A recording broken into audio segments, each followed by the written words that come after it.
way I used to live. I don't run where I used to run. I don't hang with who I used to hang with. I can declare my life has been changed. And so when you look at yourself on a Friday and a Saturday night, and there's some stuff you don't even think about doing anymore because you don't have it in you to do that, what you used to do, because the Lord has changed you and brought you too far.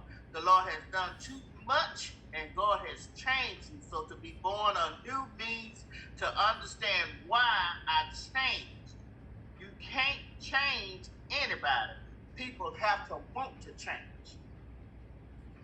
Yeah, yeah. Amen. And just like you were saying earlier about that being born again in general, saying, when she first got born again, how we didn't know what it meant. I remember when I was really, really, I thought I was always a Christian, but I wasn't doing nothing Christian-like. I was still fornicating. I was still doing whatever I was doing. I just was a Christian. I mean, it was some things I didn't do, but I'm sure it was many things people that didn't call themselves Christians didn't do.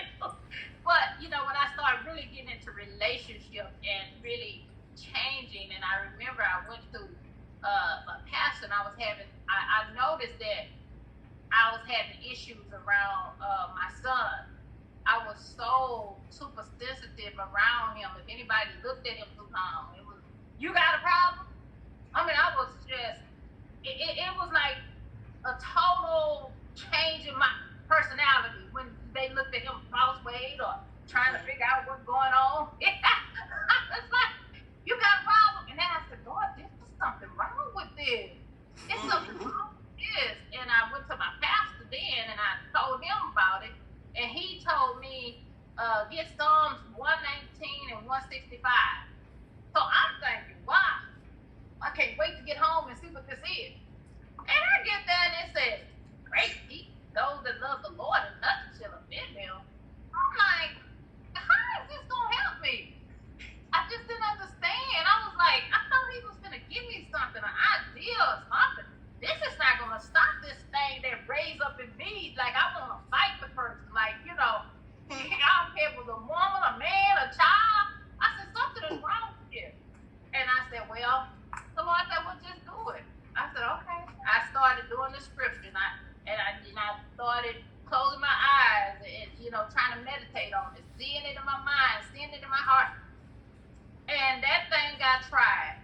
One day, this lady, she was the rudest she could be. And said he didn't have no home training, all that stuff she did. I looked at her and said, no, you're mistaken. That's not it. And I went on to explain to her, and I tell you, I didn't feel nothing. I didn't feel nothing. It's like I saw it for what it was. She don't know. Some kids will walk all over you. Ain't nothing wrong with them. They just don't really have no home training. Have it and refuse it. And if I tell you that